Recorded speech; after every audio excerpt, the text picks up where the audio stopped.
તો હર હર મહાદેવ મારા બધા ભાઈઓને સ્વાગત છે તમારું આપણા બ્લોગિંગ ચેનલની અંદરમાં. તો હાંટાણે વાડીનો વ્યૂ કેવો આવે ને હું તમને આ બ્લોગમાં બતાવવાનો હું. તો હાલ હું તમને દેખાડું.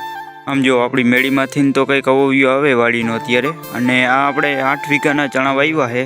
તો હાલ હું તમને વાડીમાં જઈને બતાવું કે આપણા ચણા કેવા છે. આમ જો ફાઇનલી આપણે આવી ગયા છીએ વાડીમાં.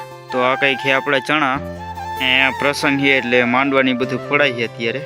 ને આમ જો કવડાવડા ચણા થયા છે હજી આપણા. આમ જો ને આમ જો હજી તો આ બધા ફૂલ છે. હજી તો આમ બધામાં પોપટા થાય ને ચણા થાય ને હજી તો વાર લાગશે. આની પ્રોસેસિંગ ઘણી લાંબી હોય ચણા થવામાં. આમ જો હજી તો અહીંયા ગારો છે નકરો. અહીંયા ગારો છે, અહીંયા ગારો, અહીંયા ગારો, ચારી